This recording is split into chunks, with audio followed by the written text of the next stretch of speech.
Boa noite. Estamos começando mais um Palavra e Ponto nessa temporada de 2024 e hoje a gente vai fazer um programa especial. Especial é porque é diferente. Vou dizer que é só por isso, porque na verdade é um programa que envolve um livro do qual eu sou organizador e do qual eu participo, então não vou dizer que é especial por causa disso. Só é especial porque é um monte de gente. E aí o barulho é para rubricar esse caráter especial da coisa. Mas é especial porque as pessoas com quem eu vou conversar hoje são todas especiais e todas já passaram aqui pelo Palavra e Ponto. Queria convidar para estar comigo aqui Victor Mascarenhas, Suênio Campos de Lucena, Rita Santana, Clarissa Macedo e Denison Padilha Filho. 5 colegas de antologia, já falo dela, e registro que há uma 6ª colega, que é Kátia Borges. A Kátia Borges não está conseguindo entrar por causa de problemas da internet, alguma conexão da vida aí. A gente pode depois fazer uma gravação com ela e vamos ver como a gente organiza isso. Bom, estamos todos reunidos aqui porque estivemos todos reunidos, aliás, estamos todos reunidos nesse livro, Eros sobre os Abismos, um livro que eu organizei e que tem como tema o erotismo, né? E é um livro urbano que se passa em Salvador. Por acaso, todos que estão aqui fizeram contos que se passam em Salvador, só Kátia que fez um conto que se passa em outro lugar, né? E aí nós vamos conversar sobre esse livro um pouco. Dou boa noite a todo mundo, quem quiser falar, vamos fazer na ordem de quem está na tela, e realmente a ordem de entrada, né? Vitor, Suênio, Denison, Clarissa e Rita, para dar boa noite, boa tarde ou bom dia, que a pessoa vai assistir no horário que quiser. Boa noite. Boa noite. Começa comigo? Boa noite, então. Boa noite. Boa tarde também e bom dia. Pode falar mais coisa além do boa noite. Não, você pergunta, a gente responde. Boa noite, boa noite. Bom, a gente vai organizar essa fala. Eu acho que no primeiro momento, ainda com todo mundo da tela, depois a gente divide para fazer cada um falando do seu conto, né? Eu queria saber como é que vocês receberam a ideia de fazer um conto para um livro que tinha como temática o sexo, que foi a primeira proposta que eu fiz, né? E algo que acontecesse na rua ou ligado à rua. Quem quer falar primeiro sobre isso? Quem? Eu? Vitor, vai, Vitor. Bom, Vitor, eu acho qualquer convite que você me faça, eu aceito. Em princípio, quase qualquer convite que você me faça, eu aceitarei.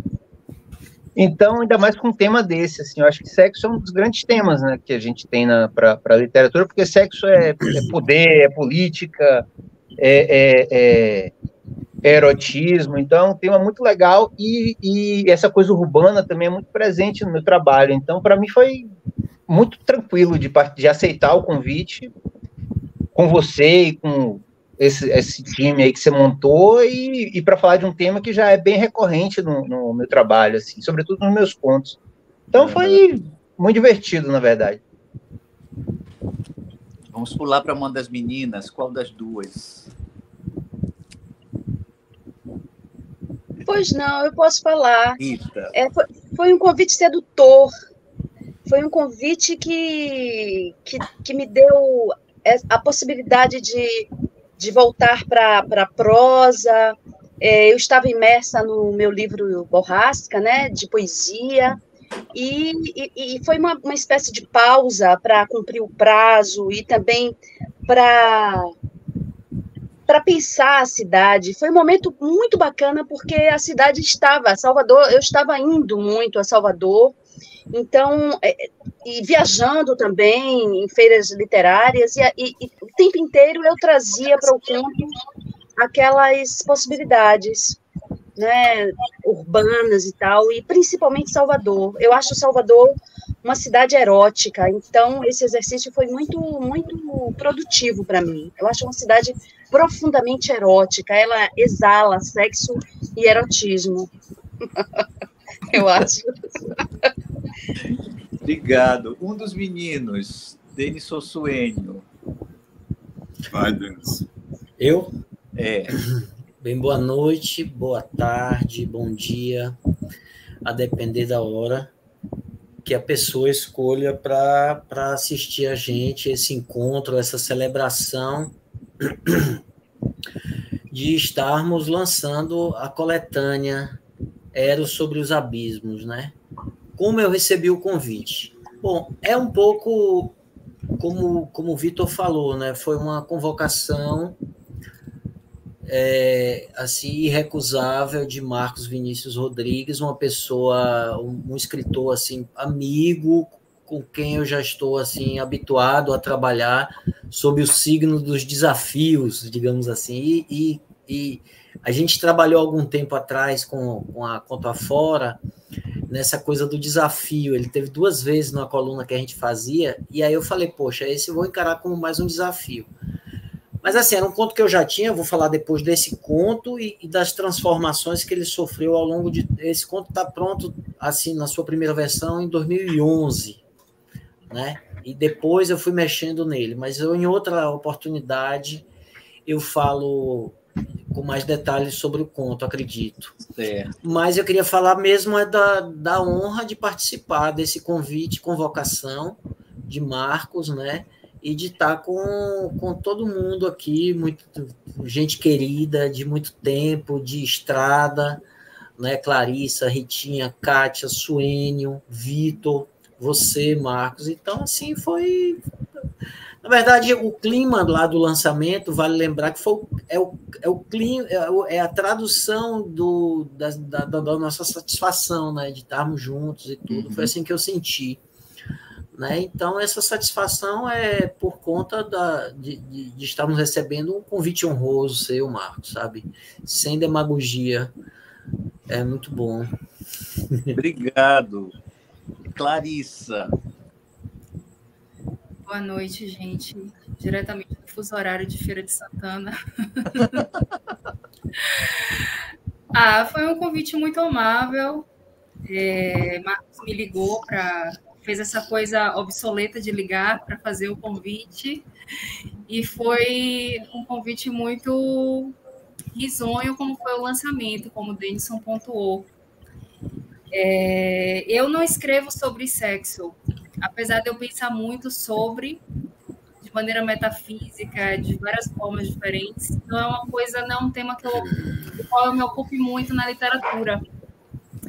Então, foi muito desafiador me ocupar dele, ainda mais na prosa, porque eu escrevo mais poesia, né? Apesar de me dedicar também à prosa. Estava com um livro de contos para mandar para o Prêmio Sesc, mas depois de tudo que aconteceu, já era, não mando mais. Então, foi um desafio para mim, assim, mas eu encarei porque eu disse, não, eu vou fazer isso, vou usar minha criatividade e vou me ocupar desse tema que não percorre muito. Nem a poesia, nem a prosa. Então é isso, foi uma alegria e foi um desafio realmente muito grande. Obrigado. E fazer esse corte mesmo, né? Eu queria que fosse uma história que não fosse banalizada. Então, as leituras, os retornos que eu tenho recebido são justamente coisas que eu tive a intenção de percorrer. Nossa, você me leva, a gente vai indo por um caminho e aí depois vem uma coisa completamente diferente. E era isso mesmo. Mas aí falemos disso daqui a pouco, do seu conto. Tá bem. Tá bom. Obrigado. Suênio. Querido. Olha, eu fiquei muito lisonjeado. Eu já participei de algumas antologias, mas no meu caso é sempre muito sofrido. não é algo tão fácil. Você, inclusive, lida até melhor com essa coisa da encomenda, né? No meu caso, foi bem sofrido. Você sabe que a gente deu uma outra condução, eu tinha feito uma coisa muito mais voltada para uma tentativa de humor, e acho que você não conduziu a coisa sem muito autoritarismo, né? Como geralmente os organizadores, os editores, né? Eu brinco muito com isso em relação com o Fernando, com a Berlanda, da Caramurê, e eu acho que, né, é sempre um papel, é sempre uma atribuição meio espinhosa, essa de você conduzir um livro, ainda mais com esse tema. Mas eu acho que o resultado acabou sendo muito feliz, com todas as dificuldades né, de linguagem, o fato de não ter nascido aqui, a despeito de ter mais tempo de Bahia hoje do que de Paraíba, eu sempre ressalto isso. Mas foi um exercício muito interessante, sofrido, né? A velha história da Lígia, né? Dor e celebração. Eu acho que a gente caminha sempre nesses dois arames farpados, né, Marcilis? E é bom que quando é uma antologia, você diz assim, eu não escrevi isso espontaneamente. Mas o que é espontaneamente se não é uma provocação de alguém ou de algo? Então, nesse sentido, muito feliz com o livro, com o resultado, evidentemente com essa turma, que é mérito seu ter reunido. Acho que foi muito feliz. Falta a Kátia aqui, né? E com certeza ela também comentaria alguma coisa semelhante, espero, né? Mas eu quero aproveitar, então, para eu falar da experiência, né? De ter convidado vocês.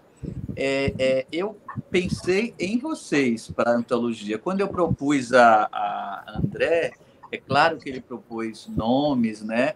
Mas ele me deu carta branca para que eu escolhesse quem eu quisesse, e ele concordou com todos os nomes também. André Portugal, o editor da P55, junto com Marcelo Portugal.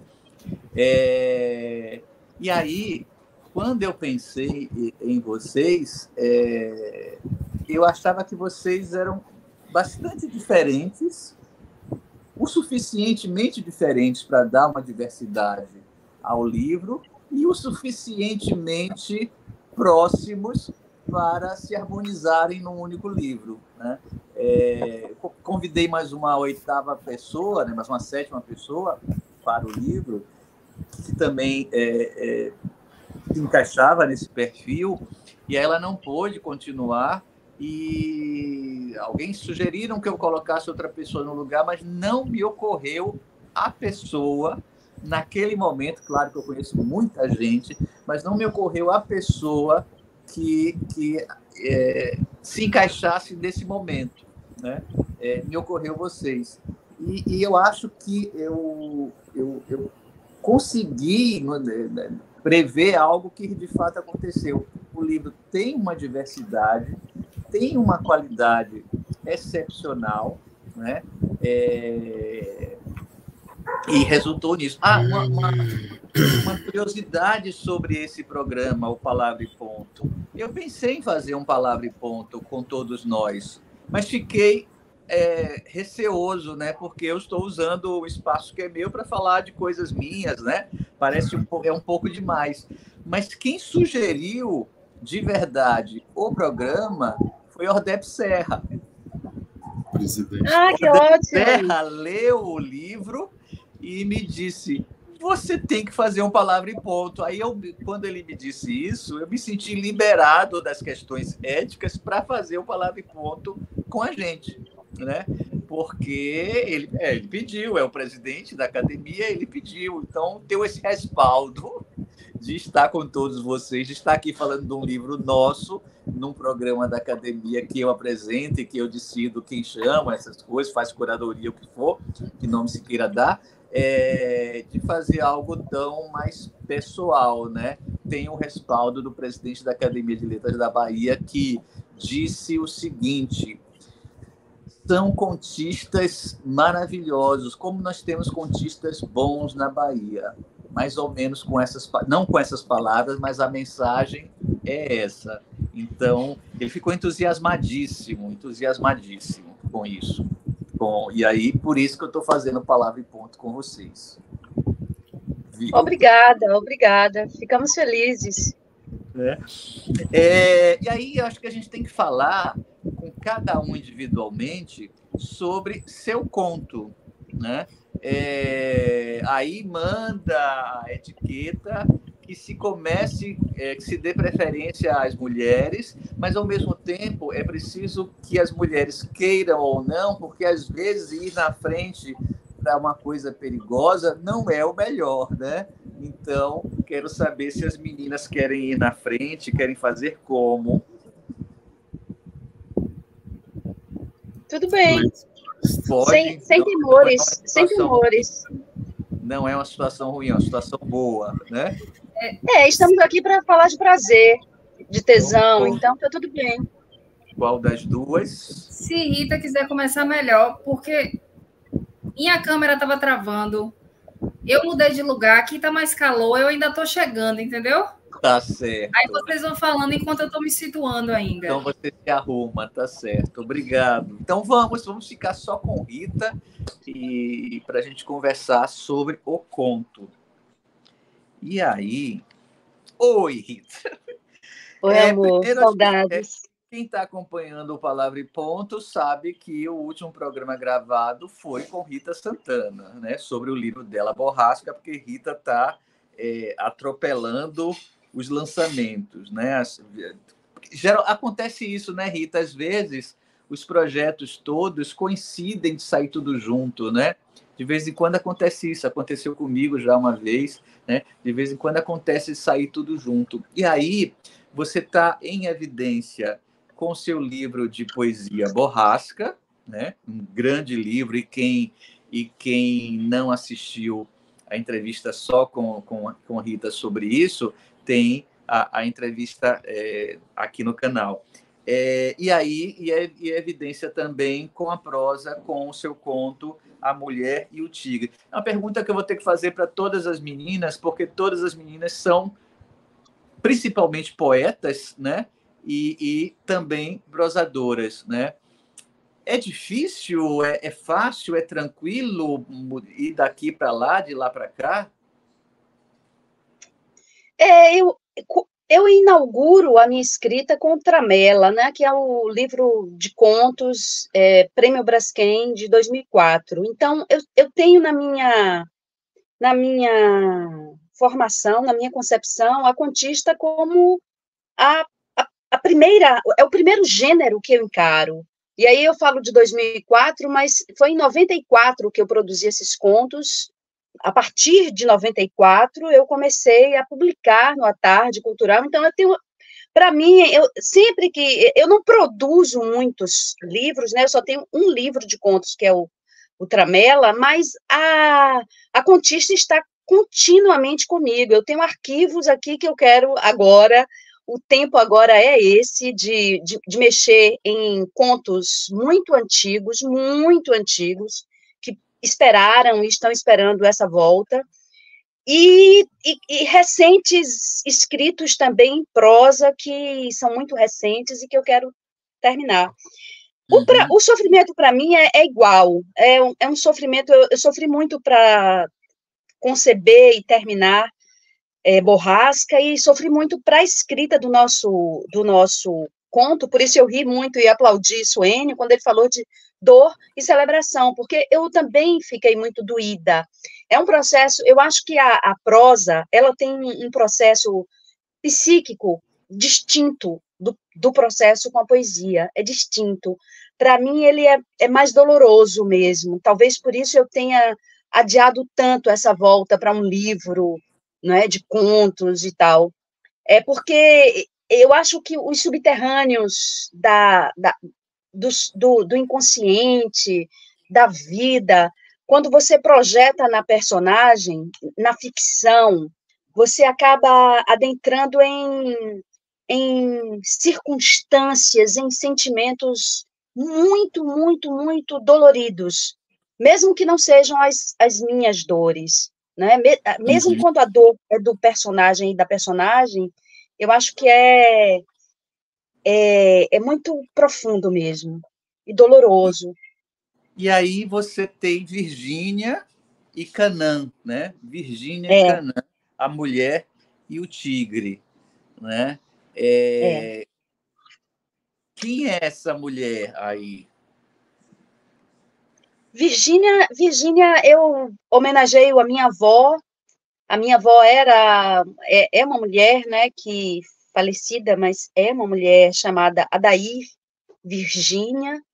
E acho que o nome Virgínia, né, traz uma virgindade, traz um desvirginar-se também, traz uma vagina, traz um poder sexual também muito grande.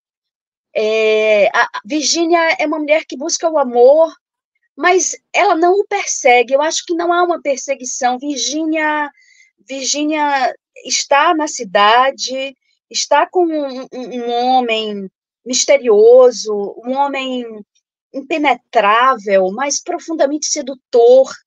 E ele é sedutor porque ele conhece a cidade. Eu acho que esse recorte que Everton, né, em sua resenha fez do nosso livro, eu acho que esse recorte é muito, muito peculiar. O fato de Canaã conhecer muito a cidade, esses lugares, sabe, que não são os lugares apenas os lugares turísticos, mas são lugares profundos de Salvador. É como se ele conhecesse as ladeiras. Eu acho isso sedutor, quando eu conheço alguém que conhece Salvador profundamente, sabe? Que entrando naquele beco, eu acho isso sedutor até para os amigos, assim, eu lembro na juventude, os amigos diziam assim, se a gente descer aqui, a gente já sai lá não sei aonde, e a pé, muito simples, e eu ficava assim, meu Deus, para mim seria uma volta tão grande, né, de transporte, mas você entrou num beco e sai numa cidade, Salvador é assim, eu lembro muito dessa... Você não é uma pessoa que se localiza muito facilmente, não, né, Rita? Não, eu me perco. Então, é muito fácil eu me apaixonar por alguém que conhece a cidade. Eu me perco na cidade. Então, encontrar alguém, um homem, que sabe da cidade, eu acho muito sedutor. Eu fico apaixonada. Será que aquele clichê de que os homens têm uma inteligência, ou que nome se queira dar, espacial, mais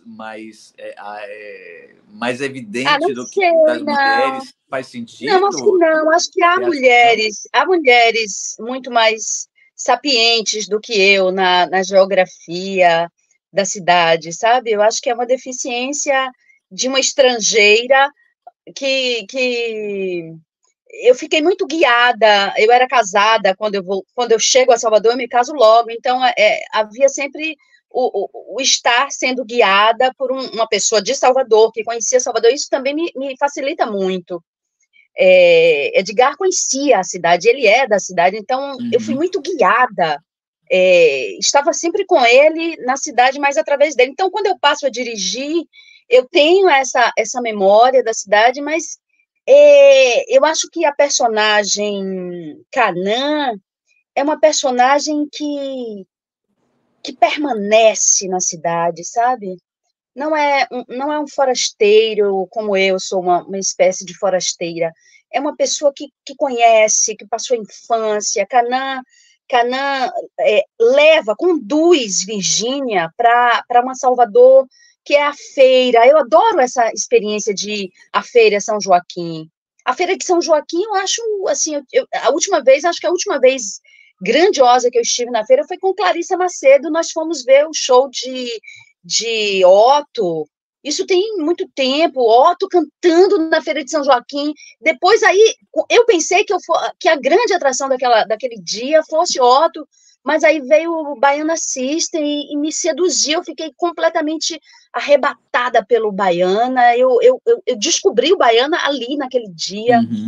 Então, eu acho que a cidade, a feira, né, no caso aqui, a gente está na Sete Portas, aquilo tudo eu acho muito sedutor. Chegar àquela feira é um mistério, Só uma pessoa que conhece profundamente pode chegar ali e encontrar que ali naquele lugar tem uma feira, porque é muito recôndito.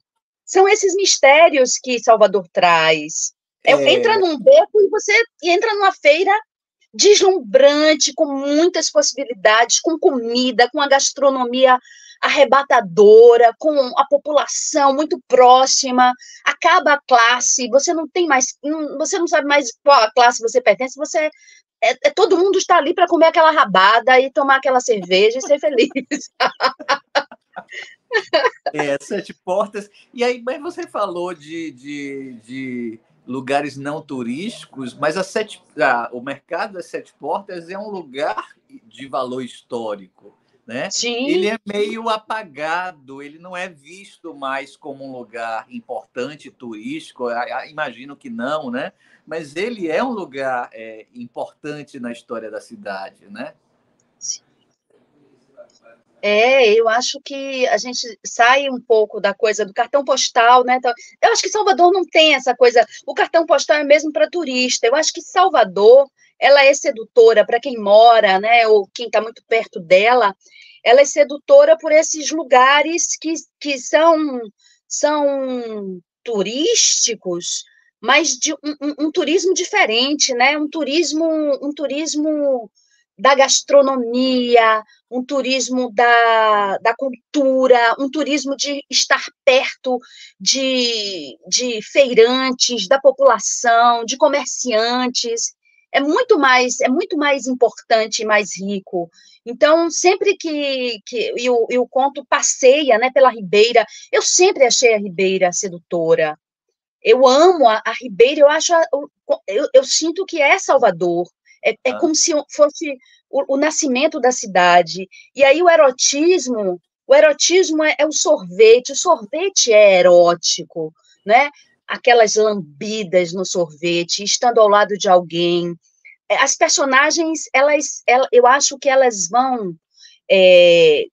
vão provocando todo o orgasmo final a partir desses passeios pela cidade, você dirigir na Ribeira e a população está quase se batendo no carro ou tocando o carro também de forma sedutora.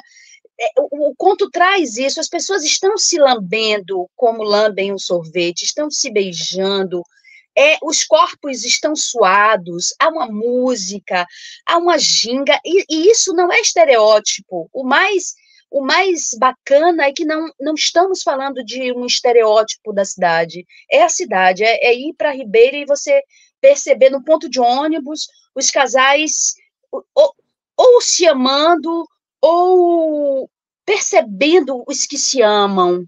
E aí você também ama, né? A partir do olhar. Você também ama, você também está sendo beijada quando você vê os corpos e a liberdade que os corpos em Salvador têm para o sexo, para o desejo, o corpo está sempre exposto, há sempre uma exposição. Eu não sei se o conto traz essa coisa eu lembro, mas eu vi, estando na Ribeira, eu vi mulheres saindo de um barco e elas todas estavam de vermelho e com tops e shortinhos, muitas mulheres, e eu assim, meu Deus, de onde essas mulheres vieram? Parece um filme. É um filme de Sérgio Machado, entendeu? Cidade Baixa, velho. A Cidade Baixa é real. Rita, muito, muito obrigado por estar no livro, por falar aqui, por esse depoimento. Muito obrigado mesmo, viu? Obrigada. Obrigada a você por sua amizade, o que é principal, e principalmente pelo respeito que você tem ao meu trabalho e me convida, e, enfim, muito obrigada por seu amor. Eu amo você e acho isso a coisa mais preciosa que há na vida. É recíproco. Eu sei. Bom, vou trocar agora para um dos meninos, né? Vamos inverter a ordem, vai falar com o Suênio, né? Agora, para poder, né? Para a gente. Oi, Suênio. Querido. Né? Então, Você fala muito que eu escrevo bem de encomenda e não sei o quê, e você tem um outro ritmo para a escrita. Como é que é essa experiência de escrever para um livro com prazo, né? Com um tema estabelecido? Como é lidar com o erotismo? Isso é tranquilo para você na escrita, lidar com o erotismo ou não? Como é isso? Marcos disse, devagar já é pressa. Devagar já é pressa. Como diria Guimarães Rosa, né? Essa é Lígia citando Guimarães Rosa. Essa pressa que você tem muito profissionalmente como autor é algo que eu ambiciono, né? Porque eu realmente tenho muita dificuldade. Eu escrevo, gosto, é o que eu mais gosto de fazer na vida, mas eu vou dizer a você que é algo fácil, tranquilo, né, rápido. Claro, é evidente que eu acho que eu vou escrever poucos livros na minha vida. Eu tenho um livro de contos, e aí eu estou mudando e tal, mas eu não tenho tanta pressa. Espero que muito em breve, ou quando eu digo muito em breve, 2025, saia. Olha, e foi difícil, né, porque eu fiz um conto, você chegou à conclusão que não era exatamente, não estava destoando muito da proposta. Eu não mudei tanto, assim, tinha uns personagens ali, e ele seguiu um outro caminho, né? Seguiu uma outra perspectiva, a perspectiva de um rapaz negro, pobre, gay, que trabalha na Igreja da Graça, que é um sineiro, carregado dessas referências religiosas, católicas, e de repente se depara, né? Enfim, é cantado, é tentado ser seduzido por um rapaz branco, classe média alta, morador em frente da Graça.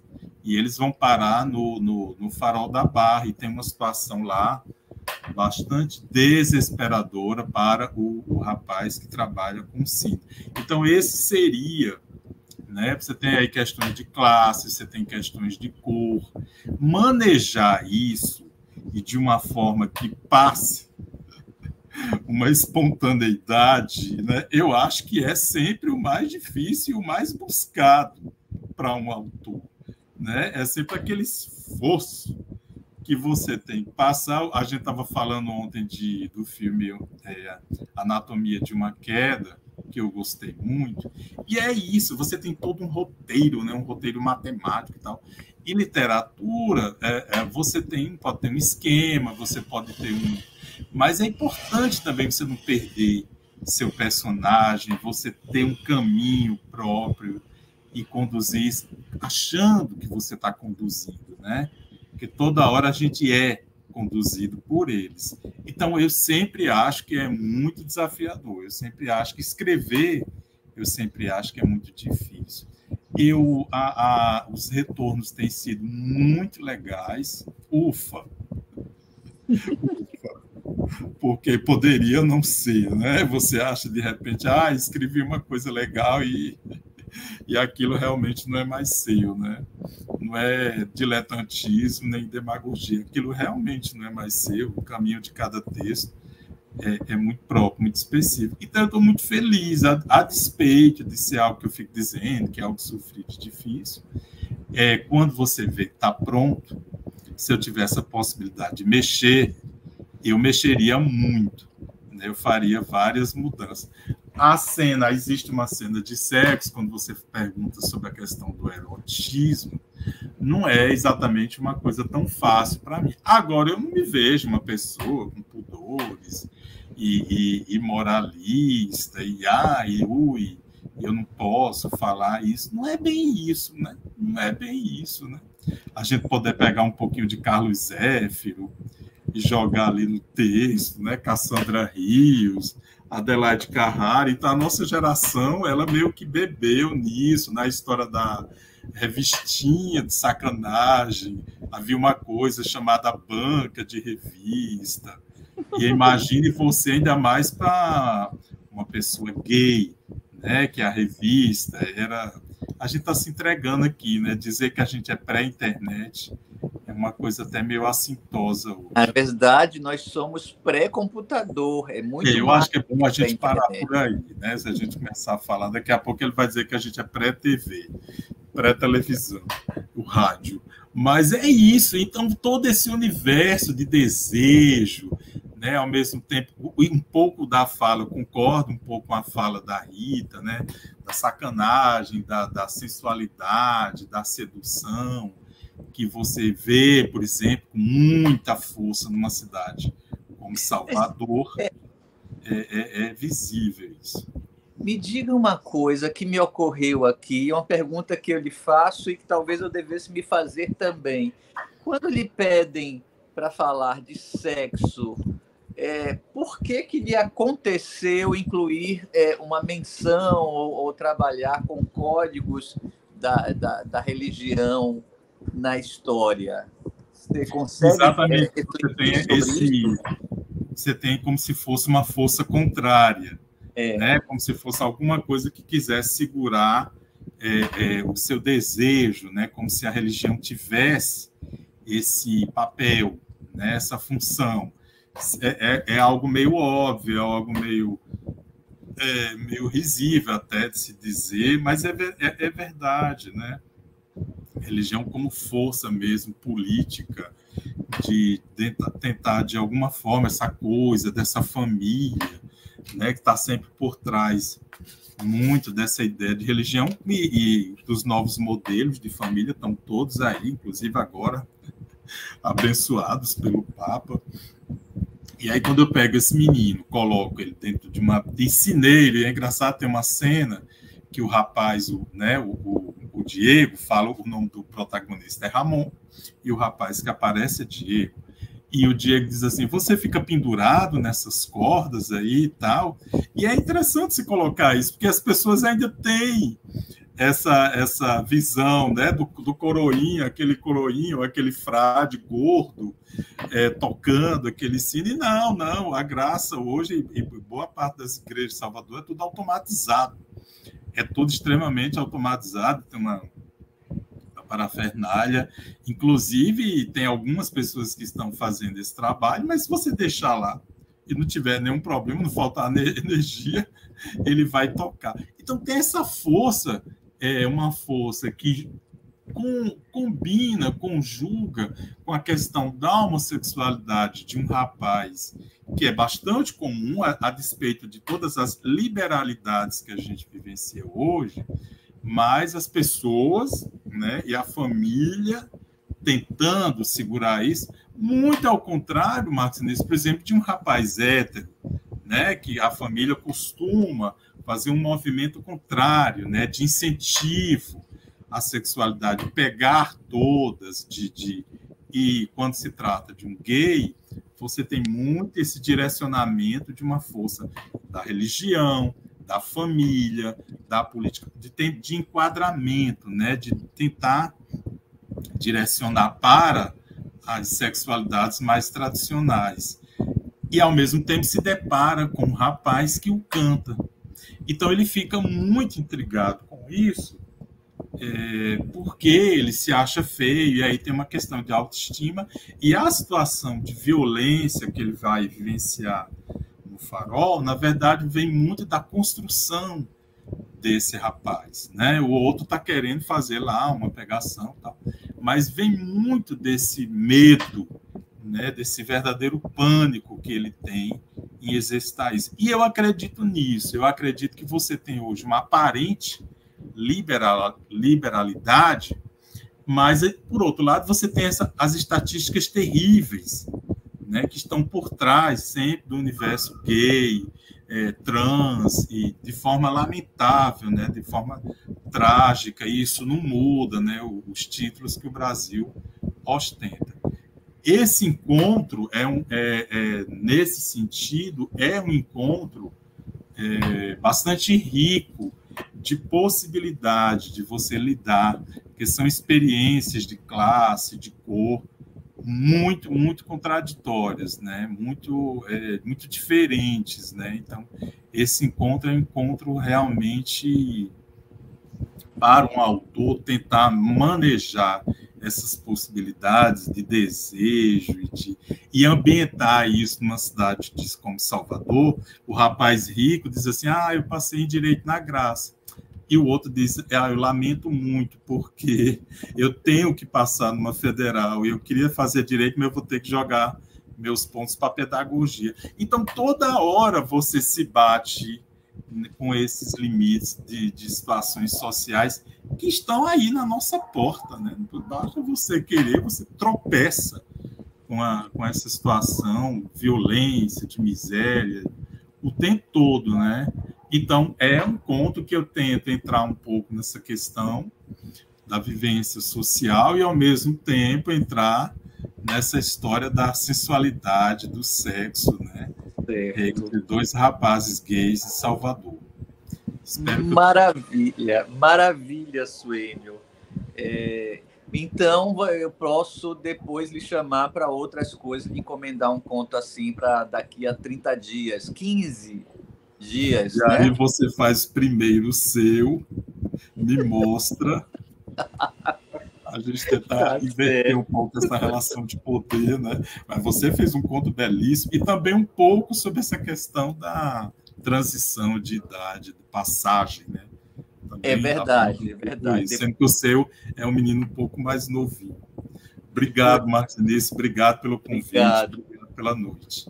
Vamos então ver se Clarissa já está numa situação confortável lá no cenário dela, como está? Já. Está aprumada. Agora eu tô calminha. Estava desconcentrada aquela hora. E aí, a poeta Clarissa Macedo, assim como a poeta Rita Santana, só que Rita realmente tem um livro de contos, né? Eu acho que tem menos prosa, né? Como é isso? Como essa entrada na prosa é recente, já tinha e só agora que está aparecendo? Como é que aconteceu? Não, na verdade, eu publiquei já em algumas antologias, né? Inclusive com você também. Sim. Né?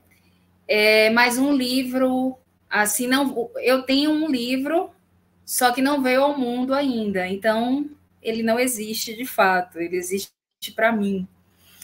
Não diria pronto, porque pronto nunca está, mas eu ia mesmo mandar para o Prêmio Sesc, e agora, enfim, não vou mandar para lugar nenhum por enquanto. Mande. Não. Mande. Entre lá e depois você faz o escândalo. Não. Boicote total. Vou ficar mais um tempo com ele ainda. Reescrevendo, revisando, né?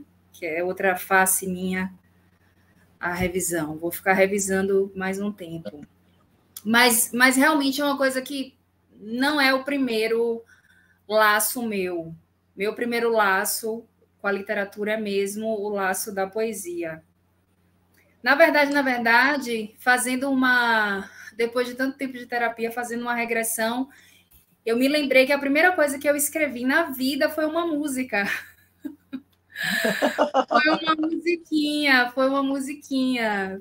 É isso, mas depois o que eu levei a sério mesmo foi... Levei a sério, assim, que eu me dediquei mais foi a poesia mesmo. Então, a prosa veio depois.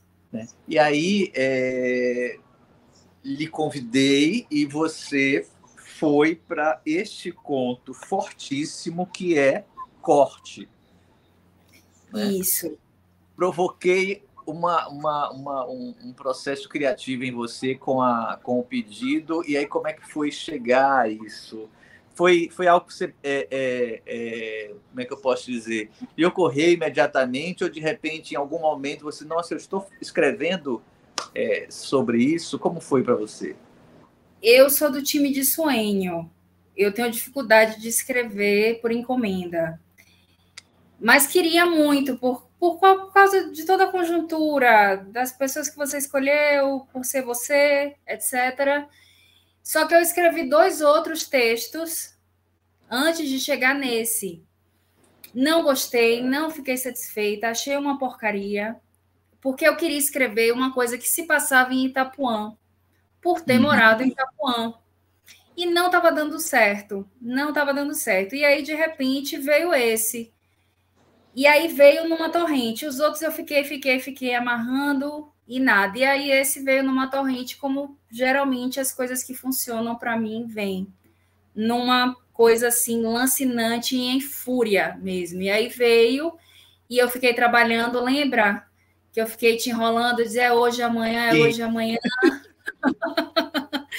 Porque eu estava com o texto ainda muito fresco. Aí pedi para uma amiga, Lilian, fazer uma revisão. Olha para mim se isso aqui presta, pelo amor de Deus.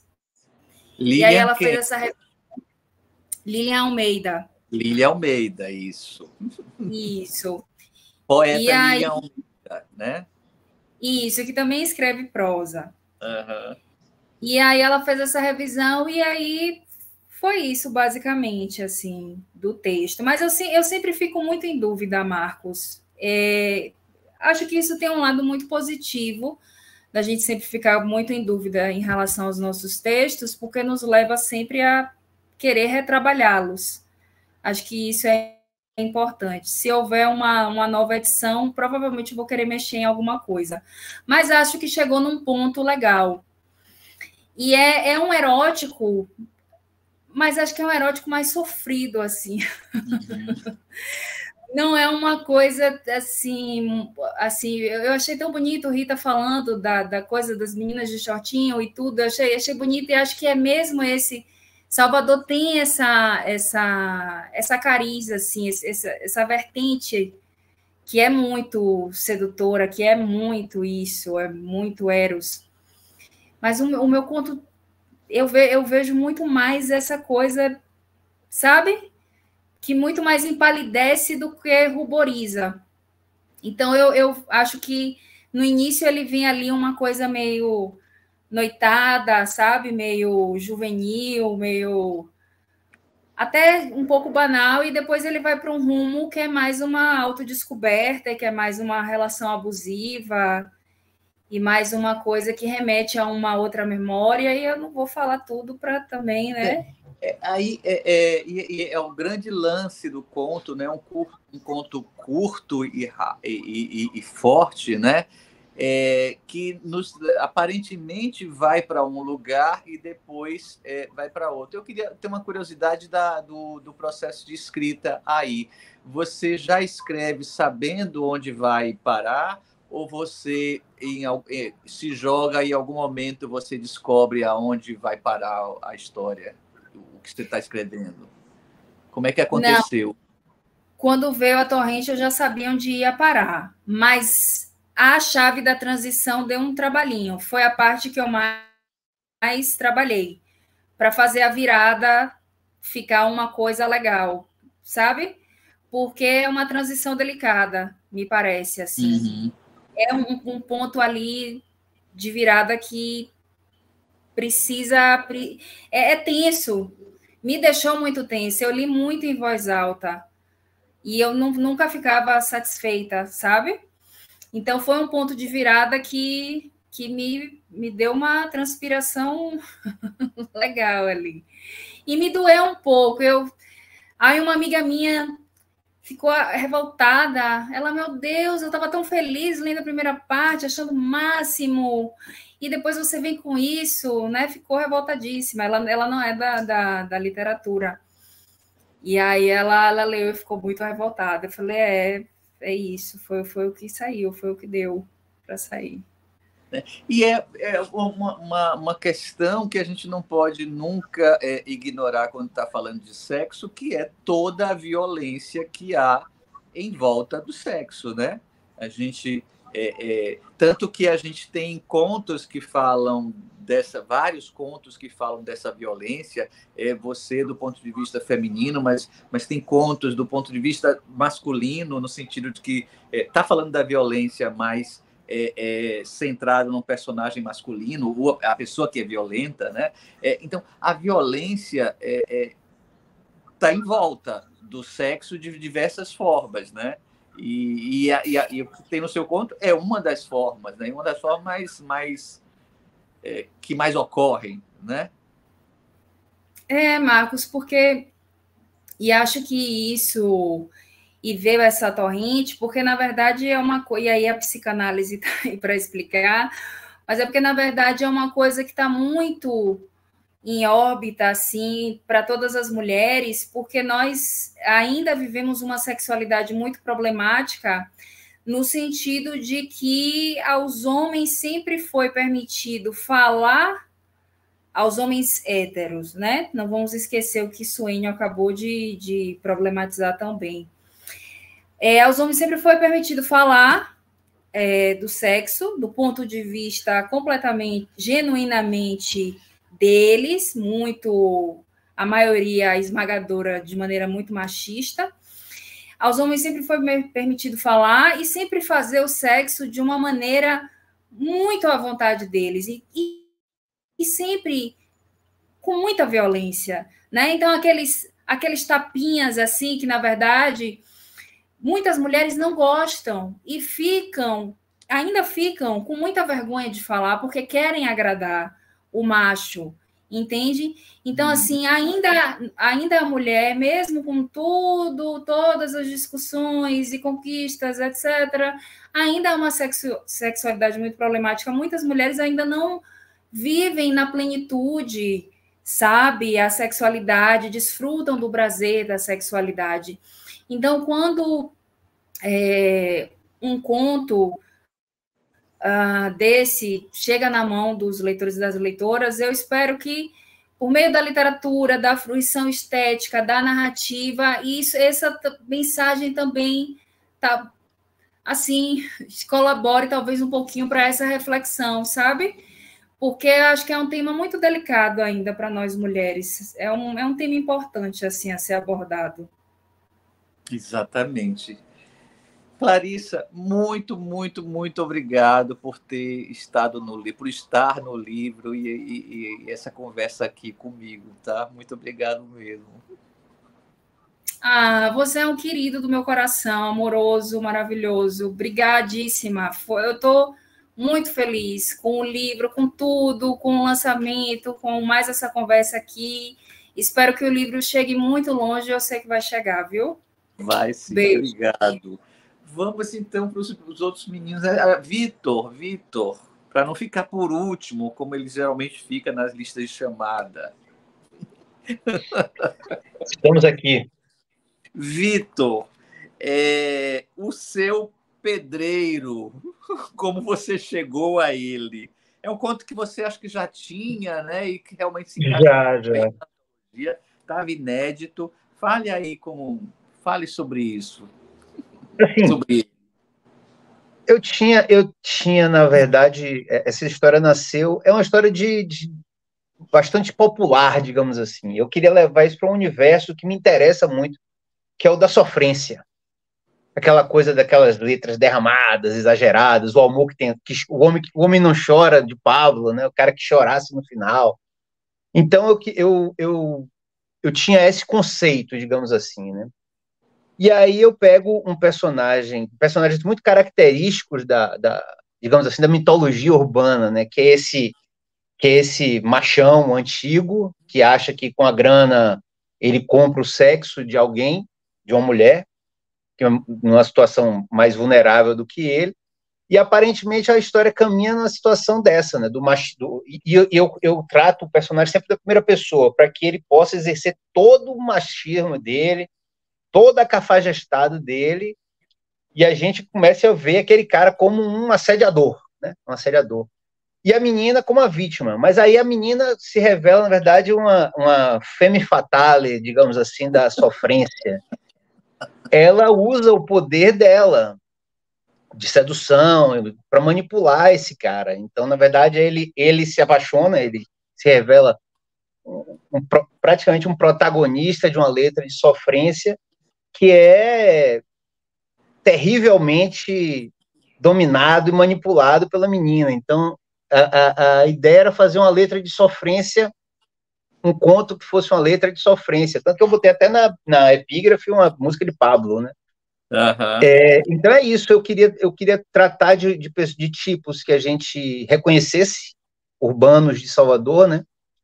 esse cafajeste antigo e a menina, a piriguete, digamos assim. E aí tem duas coisas, né? Primeiro falar da minha percepção, né?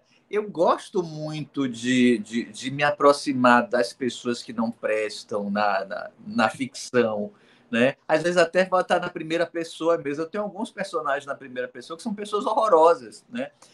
Me parece que a gente estuda melhor essas pessoas, né? E aí você faz isso, né? Você se aproxima muito dessa personagem, que é a personagem que poderia ter feito violências em todas as outras personagens dos outros contos, né? E aí eu fiquei pensando agora duas coisas. Tem tanto aquele leitor que lê e sente repulsa daquela pessoa, daquele personagem que é uma pessoa ali de papel, e tem repulsa de tudo, né? Do conto, de você, de tudo, que é horroroso. E tem também aquela pessoa, aquele leitor, que lê e gosta da personagem, que também porque na verdade com a personagem. Como é que é lidar com isso, saber que isso pode acontecer, ou se já aconteceu, você já teve com esse ponto, mas com outros, talvez? Olha, isso é o que é bom da literatura, né? Que se eu consigo fazer um personagem que tem todas essas leituras, eu acho que é o que é legal para o autor, né? E para o leitor. Então, eu acho assim, esse personagem ele é um adorável cafajeste, digamos assim. Todo mundo conhece alguém assim. Uhum. E ele, na verdade, o que parece ser uma ode ao machismo desse cara, na verdade, se revela, ele perde no final. E ele termina o conto chorando, afogando as mágoas no Campari.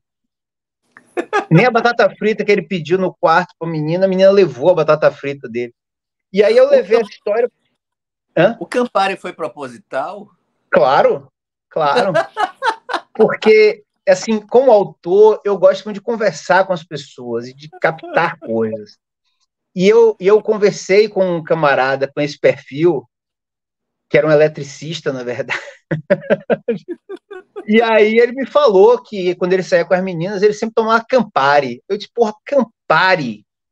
Há quanto tempo que eu não vi alguém que tomasse Campari? Aí eu guardei essa informação para usar em algum momento. E eu achei que esse personagem tinha tudo a ver com o cara que afoga as mágoas no Campari. Mas eu estou falando do meme. Você conhece o meme do Campari? Não. Como é que é? Um cara horroroso aí, bem machista, que fez um comentário sobre mulheres que impedem que o homem tome Campari. Você já ouviu falar desse cara? Acho que é um careca do Campari, uma coisa assim. Não. Que maravilha. Vou procurar.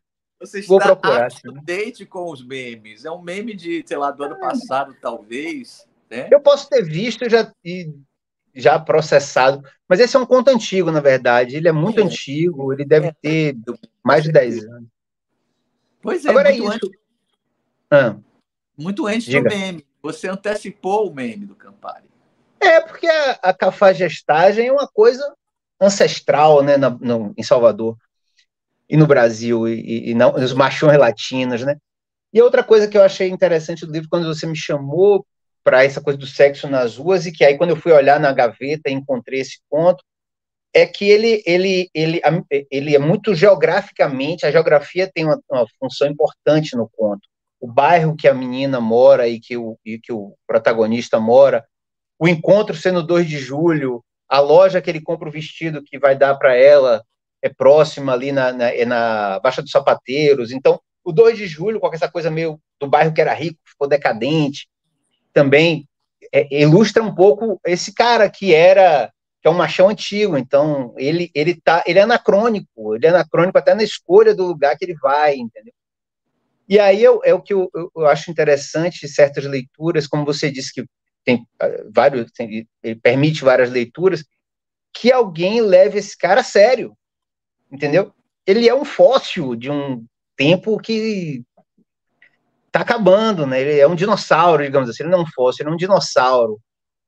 E ele é castigado e punido no final, né?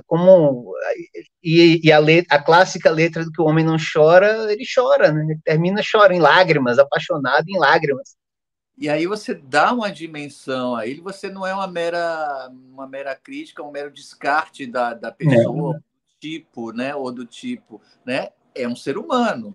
Claro, ele acha que tem domínio daquela situação, mas aí é outra coisa. O conto, na verdade, ele não é um conto erótico. O sexo não entra como erotismo, o sexo entra como um instrumento de poder nesse conto. Uhum. Um poder que ele acha que está exercendo sobre a menina e que ele descobre que ela que exerce sobre ele. E a dimensão humana do cara, porque ele acha que ele é o dono da situação, e quando ele percebe que ele não comanda aquela situação e que ele ainda está apaixonado, uma coisa que ele nem sabia direito como era, aliás, o narrador que diz que ele está apaixonado, ele não sabe, ele chora e não está entendendo porque é que ele está chorando. Então,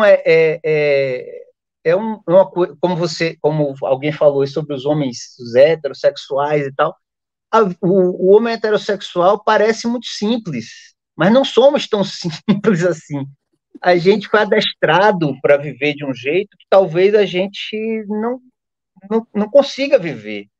A exigência do homem hétero, pegador, comedor e tal, que talvez a gente não consiga. Pelo menos alguns deles não conseguem exercer isso. Né? E Jurandir descobre isso durante esse conto. É verdade, é verdade. Como é ser minoria? Como assim? Os homens héteros são minoria nessa antologia. Como é para você ser minoria? Pelo menos com você, eu achei ótimo. Eu achei ótimo. Estando com vocês todos, para mim tá tudo certo. É uma minoria só numérica, né? Não é de verdade. Eu acho que o escritor, isso é outra coisa também que me incomoda. Ultimamente, as pessoas estão avaliando a literatura por quem escreve. Uhum. O cara é um escritor gay, o cara é um escritor hétero, é uma mulher, é uma lésbica, é um trans, é não sei o quê. Eu acho que eu tô um pouco me lixando se o cara, a sua sexualidade do cara. Eu não sei se Chekhov era gay ou era hétero, não sei. Descobriram agora que Kafka era frequentador de bordéis e tal. Eu já li 200 livros de Kafka, achei ótimo. Não mudou nada para mim se ele era putanheiro ou não era, entendeu? Então, acho que pouco me importa se o autor, eu não sei. Quando eu vejo um livro na livraria, eu não sei a sexualidade de quem escreveu aquilo. E eu acho que não devo usar isso como parâmetro para avaliação da qualidade do texto, entende? É verdade. Victor, muito, muito obrigado, viu, pela confiança de participar da antologia. Martinho, o que você me chamar, eu vou. Tá certo. Já aceito, já está aceito. Tá certo. Se eu não tivesse medo de altura, eu lhe chamaria para pular de bang jump, de paraquedas, mas eu não tenho coragem. Aí eu te respondo o que Suênio falou. Você pula primeiro e...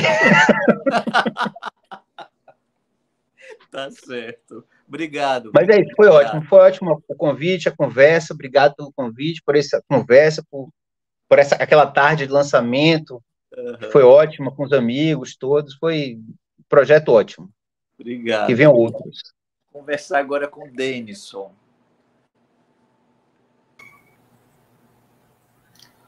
Oi, Denison. Denison e seu japonês. Meu biombo. Pode ser japonês também, coreano, mongol. Mas outra vez que a gente fez um encontro literário na época da pandemia era japonês, né? Tinha até uma geisha por trás. Não, isso era fruto da sua imaginação, né? Que havia uma geisha ali. Tá? Agora, eu ia falar de geisha agora. Aí, tá certo. E aí você traz pra gente na antologia Deus Vestido de Chuva, né? Que é um homem apaixonado e sofrendo também, né? Muito abandonado, né? De onde veio essa personagem? Bom, na verdade, a personagem principal, o protagonista, eu queria traçar um itinerário assim. Eu acho que muitas vezes, antes de eu ter a história, isso não é uma regra, uma lei assim, irrevogável no meu processo de criação, Marco, mas quando em alguns contos acontece que o itinerário de transformação da personagem me interessa em primeiro lugar, para depois a história vir surgindo. Então eu queria criar para essa personagem um itinerário de transformação, né?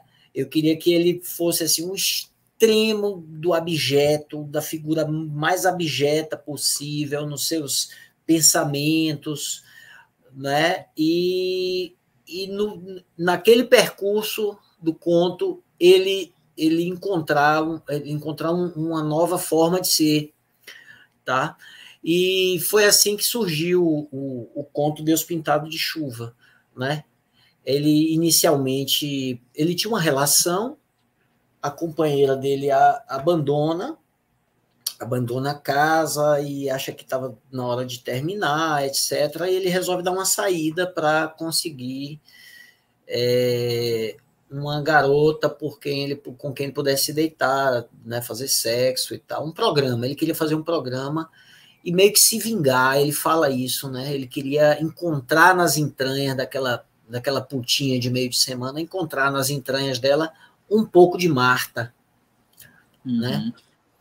E aí vai. Aí o lance desse, né? O problema da criação do conto é que a gente não pode perder aqueles elementos de tensão, você sabe bem disso, que vão fazer com que aquele texto vá se transformando em qualquer outra coisa que não seja um conto.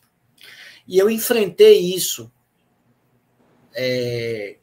lá atrás, porque se for um conto que eu comecei, ele vai sair num volume de contos meu, etc. Posteriormente, logo mais, a gente está aprontando para esse ano ainda, ele vai estar lá também. Eu lancei um monte de coisa de 2012 para cá, e esse volume de contos não, porque um monte de conto não estava ainda pronto, né? Não estava... Algumas coisas me incomodavam. E esse conto era um deles. Esse conto, ele conseguiu a façanha de... Eu acho que eu conversei no dia do lançamento, não sei se com você, ele conseguiu a façanha de parir dentro dele um outro conto. Eu não sei se... Não foi comigo. Não foi comigo. Então, aí eu falei assim, isso está ficando meio estranho, né? Ele tinha, inclusive, quando ele tinha um nome... que era o nome surgiu, o título do conto surgiu quando eu finalizei essa versão, ele surgiu de dentro desse segundo conto que estava acontecendo ali dentro dele, né? E quando eu cortei naturalmente primeira possibilidade de título daquele conto, né? E fui reescrever aquele conto, né?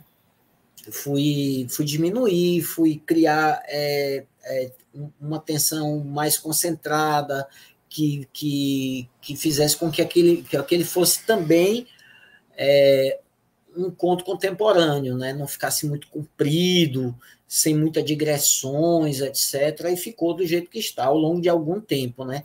Algumas coisas foram acrescentadas mais recentemente, né? Que foi quando ele ganhou o nome de Deus Vestido de Chuva, né, que é justamente uma percepção da personagem ao encontrar Margot, né, porque ele, naturalmente, eu não sei se, provavelmente você também faz isso, nem todos os ficcionistas fazem isso, mas eu trabalho muito aquele esqueminha, aquela tabelinha de perfis, né, perfil psicológico, físico, sociológico e tal.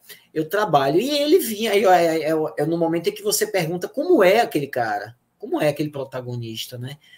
Pô, naturalmente ele vem de uma família do interior, de uma família católica, então tudo está sempre, a culpa está sempre sobrevoando a cabeça dele, né? E naquele momento em que ele mergulha naquele mundo de prostituição, digamos assim, e compra sexo na rua, ele está ele está diante de uma situação de culpa também, né? E ele se consola quando percebe que ela não tem nada de mal, não tem nada de treva, né? Porque ela não tem nada de treva.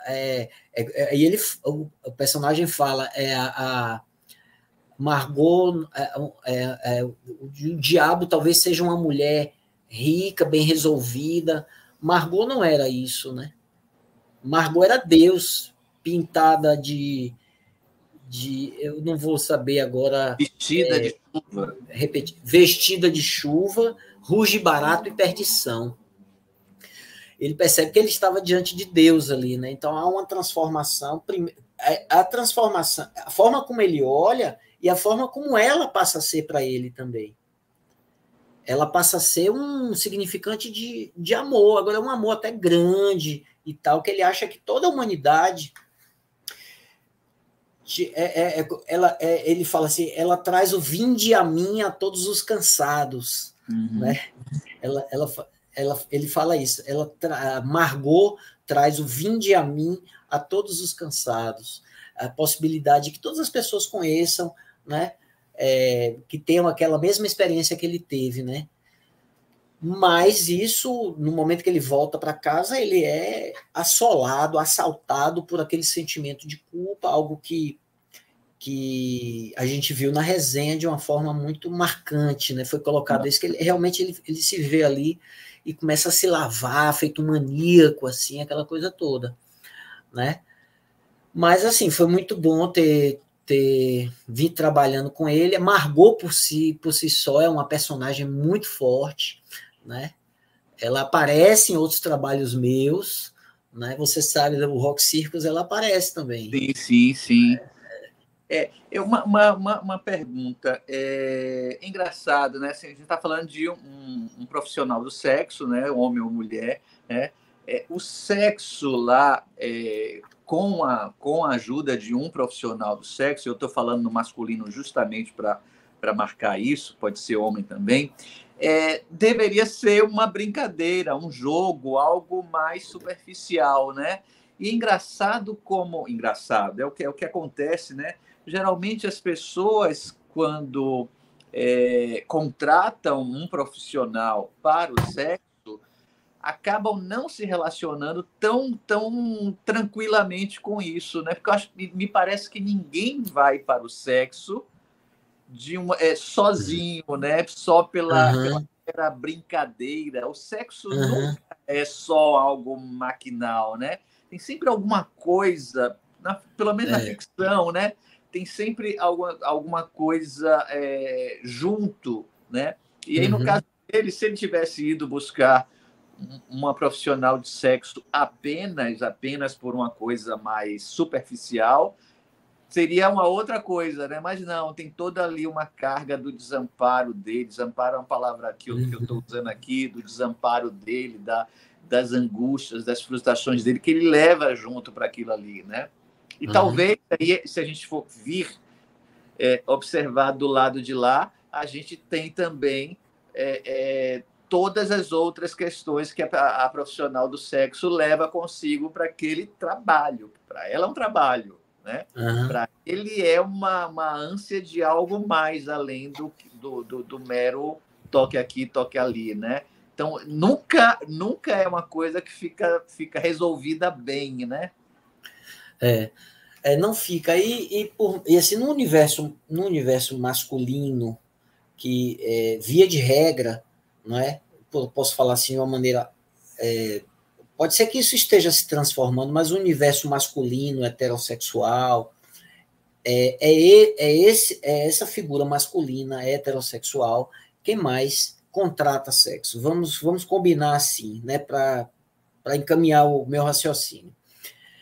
Na verdade, eu falo isso assim, muito à vontade, não é porque eu sou experimentado em comprar sexo, porque eu posso até te revelar, eu nunca contratei uma prostituta, né? Não é verdade, é verdade. E não se trata, o conto não trata de como não é? É como o cara ficou, como ele veio. O que me interessa, como eu te falei, A minha perseguição na criação desse conto era um itinerário de transformação, era um cara se transformar numa figura abjeta, num cara que conseguiu ver ver a face de Deus. Entendeu? Mais ou menos isso. Pois bem, dito isso, vamos lá. Eu estava falando do universo das pessoas que compram sexo, né? Via de regra, homem heterossexual, que vão atrás das meninas e tal. O que eu percebo é que o homem heterossexual, ele quer muito, Marcos, dizer que está assim, com domínio da situação. Uhum. Ele está dominando a situação. Ele chega e vai com os amigos, e lá eu quero essa, o outro quer aquela, e não sei o quê, casa de massagem, aquela coisa toda, muito para mostrar para o outro, né? Para mostrar que aquilo ali para ele é tranquilo, que é corriqueiro e tal, não sei o quê. Mas eu acho de uma tremenda infelicidade, assim, sabe? Não no caso da personagem, acho que a personagem ele começa a perceber outras coisas, ele percebe assim que, poxa, ele está um pouco desiludido com a relação que acaba de acabar, né, que fala assim, ela me cobrava tudo, Margot só me cobrava R$50, entendeu? Tipo isso, né? Ela me cobra, ela nunca vai perguntar quanto eu ganho ou de que anda meu carro, entendeu? Então ele está um pouco encantado com isso e acaba, como eu te falei, vendo a face de Deus, né? Mas na vida real, assim, quando a gente não é que ele não é feito de vida real, ele é feito de vida real, a personagem é feita de vida real, mas a gente, quando está entre esses homens héteros que contratam sexo, eles não se deixam, eles não se viram ao avesso como a personagem se vira para a gente ver. Então, eles tentam maquiar uma situação de domínio. Né? É um pouco que Vitor falou de um instrumento de poder, né? de dominação, né? de que está por cima e tal, quando, na verdade, ele está ali, ele não sabe como é que vai ser, e tem um medo danado de broxar. É isso mesmo. Só que ele não pode falar, porque broxar é como se broxar não fizesse parte do vocabulário dele, né? Mas mentira, faz sim. Entendeu? É verdade. Não é? Denilson, muito, muito obrigado, viu? Por antologia, por tudo, viu? Minha gratidão por você. Minha gratidão tem várias camadas, né? Né? Por a gente estar junto, pelo lançamento ter feito, por essa conversa deliciosa, por esses anos de amizade, de trabalho, da gente trocar figurinha e tal, da gente se desafiar e topar outras coisas que a gente já trabalhou junto e tal. A minha gratidão por você tem muitas camadas, né? Seu convite é uma honra, como eu sempre falo, né? Obrigado. Obrigado. Vamos botar todo mundo na tela, né? Para a gente ver. As pessoas ainda estão aí. A Kátia não chegou, mas. É uma pena. Eu vou fazer assim, eu vou ver se eu consigo gravar com Kátia e depois incluí-la. Vou ver se é possível, faço alguma outra coisa, porque é bom a gente registrar isso. Diga, meu querido. Você não vai falar sobre o vosso conto? A plateia, o público quer saber disso. Por favor. Boa pergunta. Né? É bom explicar que a gente está chamando de antologia por uma questão de ser uma palavra fácil, né? Mas, na verdade, é um livro coletivo, né?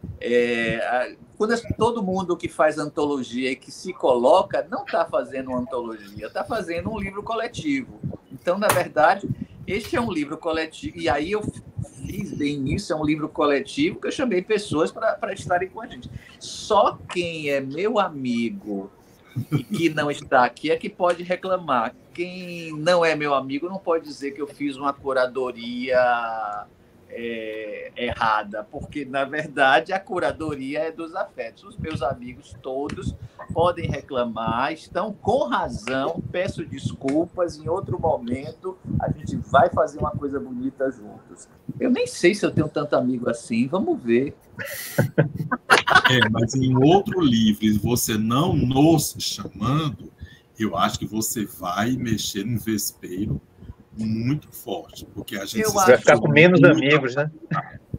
Porque eu me comportaria assim, eu ficaria magoado para todo o sempre. Meu Deus! E o Deriva Eu posso nos não conte. expressar, mas eu fico magoado sim, guardo a mágoa muito. Uma O pessoa Deriva, eu inventei essa história de sexo na rua, né? No caminho para a editora P55, marcamos o encontro e tem que fazer uma antologia. Aí fui falar com o André e Marcelo, e no caminho eu pensei na ideia do meu livro, que vai sair daqui a pouco, né? E eu disse, não, esse é meu livro. E eu faço coletivamente, sexo na rua, foi a expressão que me veio, sexo na rua.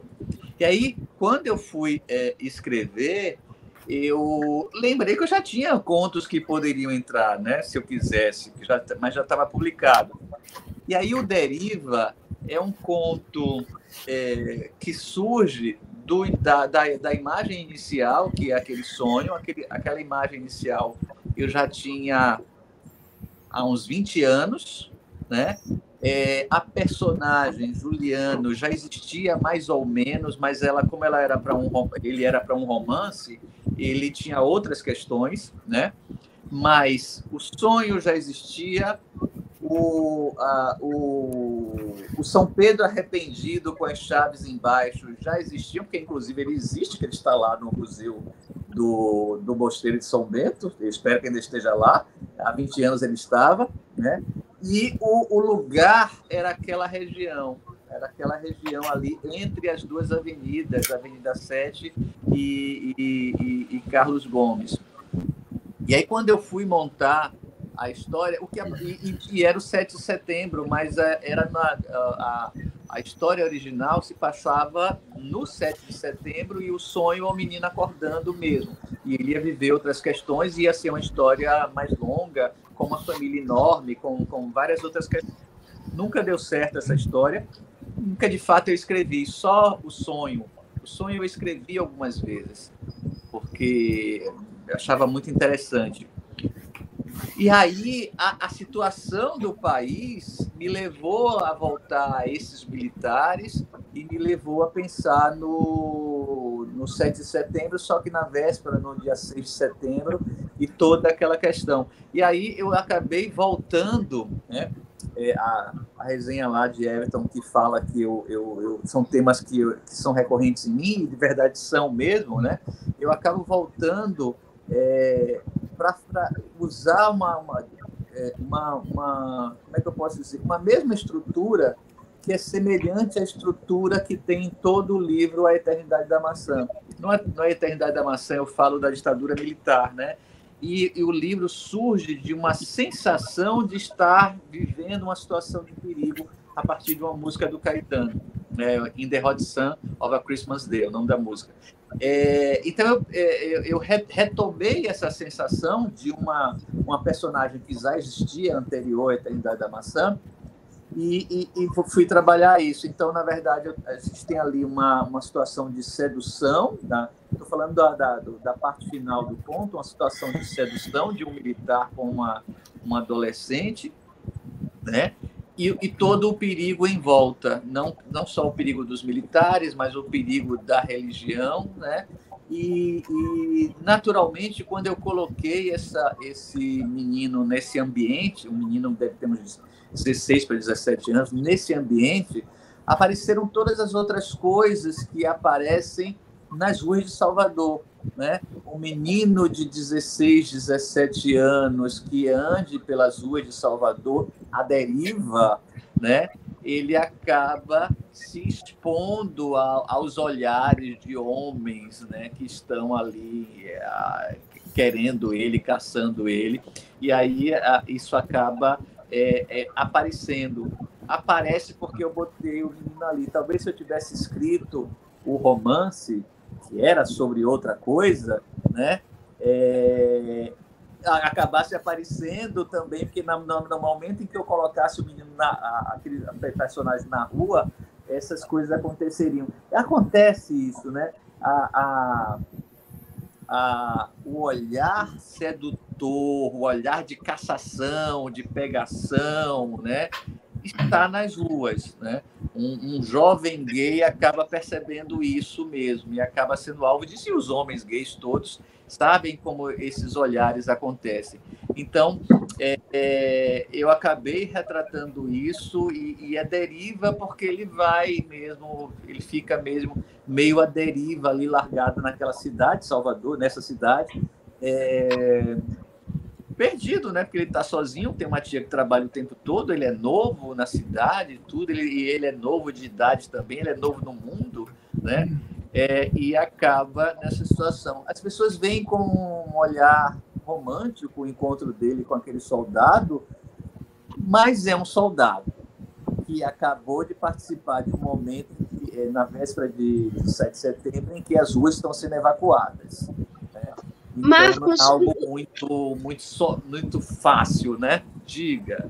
Eu estou lendo A Eternidade da Maçã e são contos belíssimos, e essa opressão da ditadura militar e a volta ao tema agora. Você podia falar um pouco pela obstinação, pelo tema, talvez, ou não, ou está ali na Eternidade da Maçã e você só voltou agora no nosso conto, no nosso livro? Na verdade, eu não tenho nem tantos contos assim, nem tantas histórias que trabalhem os militares de uma maneira perigosa. Tem na Eternidade da Maçã, e agora, né, eles aparecem em outros contos meus de uma maneira positiva. Eu tenho alguns personagens em outros contos que são pais. E olha que engraçado, eu me dei conta disso muito depois. Apareciam uns pais militares, um pai policial, um pai militar, né? Sempre de maneira positiva. E eu só percebi muito depois que é o olhar que eu tenho sobre meu pai, que é militar, né? Quando o militar ele é retratado de maneira negativa, perigosa, é quando esse militar representa a questão política do país, né? Os militares fora da minha família são perigosos. Quando eu faço uma questão íntima de família, o pai militar é legal. Eu tenho um conto que é o Terça-feira no Cada Dia sobre a Terra, que é um pai policial e a relação dele com o filho é muito positiva, né? O Se Tua Mão Te Ofende também é um pai super positivo, é um militar positivo. Tem um militar no meu próximo livro que é muito amoroso, né? Embora a namorada dele esteja insegura, é um militar muito amoroso, né? É engraçado. E aí, nesse caso, não é ser militar, é a situação política do país. Então, a Eternidade Maçã, como vai para a ditadura, e eu entrei no lance da ditadura a partir dessa música do Caetano, do sentimento daquele eu lírico que está ali na música In The Hut Samba Christmas Day, que é do Caetano e do Gil, né? Eu entrei ali. E aqui veio também, talvez se fosse outra história, se fosse uma história familiar, que era a princípio, era uma história dentro de uma família, haveria o sonho, sim, porque o sonho já estava, mas talvez o pai militar não fosse um problema, tá entendendo? É a situação política do país que faz os militares das minhas histórias, dessas duas, ficarem assim, coitados. Marcos Vinícius, A Eternidade da Maçã é um romance, e o próximo romance que Marcos Vinícius vai lançar se chama Motel Mustang, que é pela P55. Então, desse serviço também, que é importante, muito em breve, também vai lançar, que é sobre a história do motel que foi engolido por uma... O que é uma enchente? O que é uma... Por uma avalanche. Desabamento, e está no imaginário de muitos baianos há exatos 35 anos. Mas, assim, o que eu queria, voltando do teu ponto, a deriva no TNCA, você fala do perigo, do medo, desse contexto político, mas o conto sempre tem muitas camadas, né? Também tem uma fetichização pela farda, pela bota, tem esse desejo, esse tesão desse menino. Então, você também pode ler sobre esse viés e esse ponto de vista, né? Que está vivendo ali uma transição e tal, e é uma coisa que o menino quer. Então, também você tem essa camada, né, de desejo, de tesão por esse soldado que está aí no imaginário de um bocado de gente. Então, tem essa leitura também possível, a despeito do contexto político e tal, né? Tem, sim, tem. A bota é fetiche, e isso é um fetiche muito trabalhado na comunidade gay. O Tom da Finlândia, por exemplo, fazia isso, né? Tem esse fetiche, mas a bota também é um instrumento de perigo. Então, a gente acaba, nessas histórias todas nossas nesse livro, lidando com o mito de Thanatos também, né? Não por acaso que eu botei o título no final. O título final é Eros sobre os abismos, porque cada uma dessas histórias é Eros pairando sobre um abismo. A morte, sobre a morte. E é no plural, né? Porque cada abismo é diferente do outro. Cada um de nós trouxe um abismo, trouxe um lugar escuro onde a gente pode cair, que é muito particular, não particular, muito tênue, né? Particular da nossa observação da realidade, né? Que a gente captou da realidade com as tais antenas que o poeta diz que tem, né? Aquela coisa. É isso, não é? Eu posso ainda perguntar outra coisa, só porque é oportunidade. Eu acho a linguagem muito primorosa. Eu diria que, dentre todos os contos, talvez a sua narrativa seja uma narrativa mais próxima, talvez, de um parâmetro canônico. Não sei, eu vejo uma certa ortodoxia, um primor. Eu penso muito em Machado de Assis, e lembro de uma entrevista de Paulo Lins, quando fala do romance Cidade de Deus. Ele diz assim: eu roubei de muita gente, eu roubei de Machado, eu roubei da Ilíada, eu roubei... E é linda a entrevista, porque ele fala da preciosidade do roubo que o escritor faz, né? Da leitura, da releitura, enfim.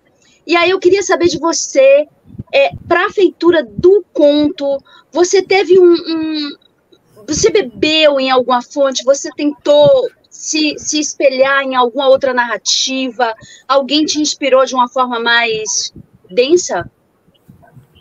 Eu acho que não conscientemente, mas eu já roubei tanto que talvez eu não precise mais roubar. Que lindo! Você não vai falar de Claro que se a gente for cavar, a gente acha alguma coisa da Lídia, né? Mas a gente acha alguma coisa do André Gide. Cada vez mais eu tomo consciência de quanto de coisas de André Gide eu peguei para mim, né? A gente acha do Caetano também, tá ali. Eu acho que esses três, de alguma forma, eu roubei tanto deles que já incorporei, já está há muito tempo comigo, já uso o capim, né? Já teve o uso capião, já virou meu. Eu acho que é isso. Não lembro especificamente, não, mas eu faço isso. Eu realmente, se eu não sei fazer, eu vou atrás de inspiração e roubo mesmo de outras pessoas. E aí aquele roubar que você vai transformando e vai virando outra coisa, né? Pode ter certeza que o cara que se roubou de alguém também. Pois é. Não, é isso. A Lígia, de quem eu uso muita coisa, ela pegou de outros, pegou de Machado, pegou lá adiante. A gente percebe, né? Dá para estudar e perceber. Né? Eu acho que é isso. É isso. Não sei mais. Literatura é tradição. Obrigada. E é árvore genealógica, né? Você tem os caminhos e você tem esses nortes, né? E você se afina com uma determinada família de autor e você segue com uma certa fidelidade nisso e vai seguindo. Acho que os grandes autores, Rita, tem muito isso. Não é um autor específico, vai muito da sua vivência, né? Da sua origem e também, sobretudo, das suas leituras. Acredito nisso. A gente tem essa colcha, né? E aí, ainda falando sobre o conto, Juliano, que é um nome que surge agora, ele é muito antigo, né? E eu tenho muitos contos, acho que metade das coisas que eu escrevi tem adolescentes, né? Mas ele talvez seja dos primeiros adolescentes que eu imaginei, né? E ele ainda não tinha sido escrito. E ele talvez tenha aparecido em outros contos e finalmente ele apareceu agora. Mas o sonho, como o sonho tem uns 10 anos, e os 10 com uns 20 anos, e o São Pedro Arrependido tem uns 20 anos, né? Que é da mesma época, são da mesma história, Juliano talvez tenha também essa idade, ele só não tinha visto a luz, não tinha virado o papel, né? Estava só na cabeça. Porque ele era de uma história maior que eu nunca vou fazer, que era muito ruim mesmo, era uma história muito ruim. Esses limites, Marcos Vinícius, entre a morte, o perigo que você fala, e o desejo, eu acho que isso é muito bem explorado por você. Na Tarde de um Fauno, né? A Omoplata. Então, esses limites entre o abismo, a morte, a tragédia e o desejo. E não por acaso você está escrevendo um livro sobre o Motel Mustang, né, que você vai buscar prazer, o personagem vai buscar prazer e encontra a morte, o que é mais irônico e cruel na vida. Eu acho que você explora isso muitíssimo bem. E, de certa forma, boa parte dos contos ficam nesses limites, né, ficam nesse abismo. Né? Mas aí tem uma outra coisa. Eu acho que esses contos que você mencionou são do livro Café Molotov. Sim. No final do Café Molotov, eu digo que tem contos que são do livro, mas não estão no livro. Por exemplo, Praça da República, que saiu só no jornal Rascunho e precisa ser reescrito, mas ele é do Café Molotov. E eu acho que Deriva é um conto do Café Molotov, embora ele não esteja, tenha sido escrito depois. Mas é o mesmo tema, é exatamente o mesmo tema. Assim como eu tenho outros livros espalhados em livros. Né? Eu acho que Cada Dia Sobre a Terra e O Mar que Nos Abraça é um livro só. Né? Eu tenho um livro sobre personagens femininas que estão espalhados em antologias, em lugares, entendeu? Eu tenho alguns livros que ainda não estão reunidos em livros. E que bom que existe essa recorrência, né? Porque eu acho que essa recorrência ela não é um defeito, muito pelo contrário. Eu acho que essa recorrência ela marca muito a identidade, é uma marca de um autor. Todo autor bom é recorrente, tem seu universo, né? Eu acho que tem isso também. Não vejo exatamente como algo negativo. Mas eu já falei o tempo suficiente para cada autor falar, já deu. Foi um diálogo, né? A gente dá, olha, ficou enorme esse Palavra e Ponto, mas é especial, não tem jeito, tem que ser grande. E aí, agora, nesse momento, se eu conseguir gravar com Kátia, eu incluo aqui um pedaço com ela para a gente terminar. Queria agradecer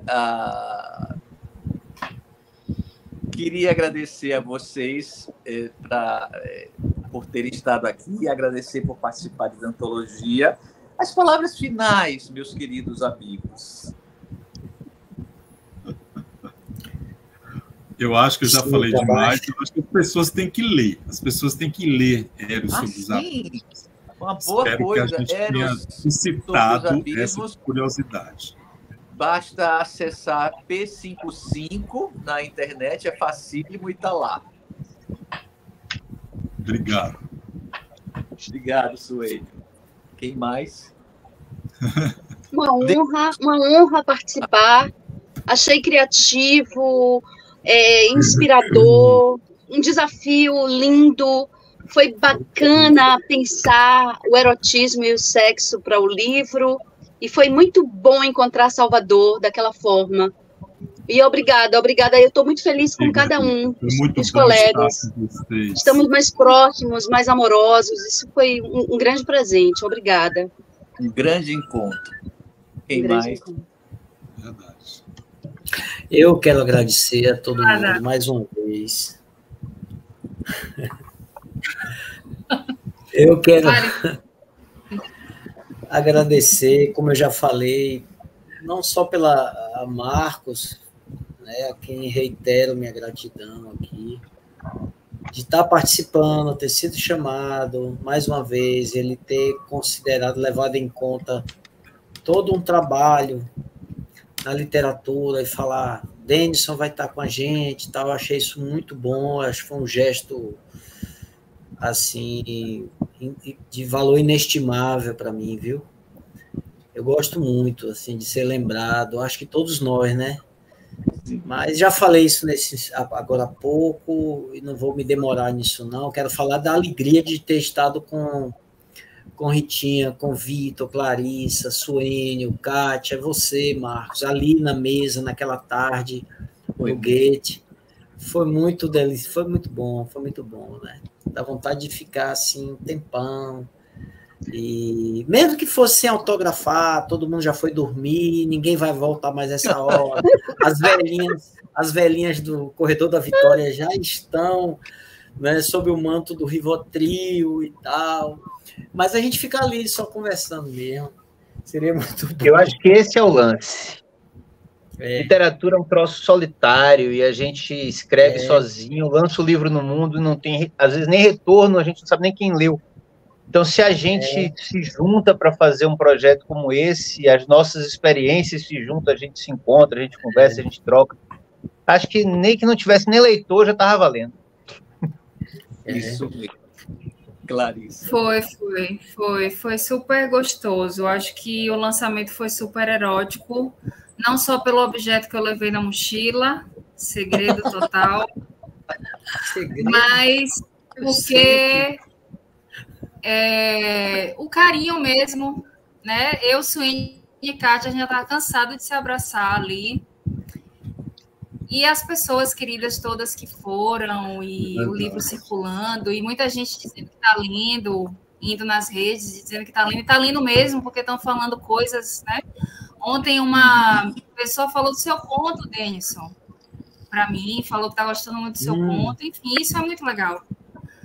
Isso é muito bacana, esses encontros. Poxa, porque é isso, a gente tem esse trabalho, né, que é gostoso e que é terrível, e quando encontra, chega na mão do leitor, da leitora, é isso que é o barato, que vai se complementar. Assim, acho que não tem prêmio maior do que chegar nas mãos, né? Então é muito bacana, eu tô feliz demais. Mesmo, assim, com tudo, todos vocês e com o livro. Beijos. Então, gente, muito obrigado mais uma vez a vocês pela entrevista, pela antologia, por tudo, pela amizade, pelo carinho, certo? E boa noite. Boa noite. Obrigado, Marcelo. Beijo para todos. Beijo, gente.